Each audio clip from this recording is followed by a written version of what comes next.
Test ক্রিকেটে বিশ্ব দেখলো নতুন কিছু। টেস্ট ক্রিকেটে আবারও একদিনে 17 উইকেট দেখলো ক্রিকেট বিশ্ব।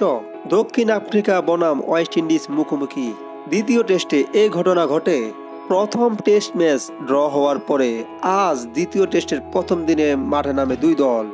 টসে হেরে প্রথমে ব্যাট করতে নামে দক্ষিণ আফ্রিকা। ক্যারিবিয়ান বোলারদের তোপে বিধ্বংস হয়ে যান প্রোটিয়াদের batting line up. Caribbean bowler Shamar জোসেফের দুর্দান্ত বোলিংয়ে দিশেহারা হয়ে পড়ে আফ্রিকার ব্যাটসম্যানরা। তুলে নেন ক্যারিয়ার সেরা 5 উইকেট। মাত্র 33 রান দিয়ে মূল্যবান 5টি উইকেট তুলে নেন তিনি।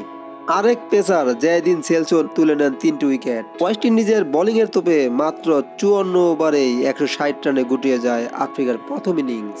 চা বিরতির পরে ব্যাট করতে নামে ওয়েস্ট ইন্ডিজ, কিন্তু আফ্রিকার বোলাররাও যে ছেড়ে দেওয়ার পাত্র না তাই হলো। দিন শেষে ওয়েস্ট ইন্ডিজের 97 রানে 7টি উইকেট তুলে নেয় আফ্রিকার বোলাররা। আফ্রিকার স্পিন বোলার ওয়েন মালদারের বোলিংয়ে ওয়েস্ট ইন্ডিজের ব্যাটসম্যানরা যেন যাওয়া আসার মিছিলে নেমে গিয়েছিল। মাত্র 6 ওভার বল করে 18 রান দিয়ে তুলে নেন 4টি উইকেট। অন্যদিকে নান্দে বার্গার তুলে নেন 2টি উইকেট। আরেক স্পিনার কেশব মহারাজ তুলে নেন 1টি উইকেট। আজ শুক্রবার দ্বিতীয় দিনে মাঠে নামবে ওয়েস্ট ইন্ডিজের ব্যাটাররা।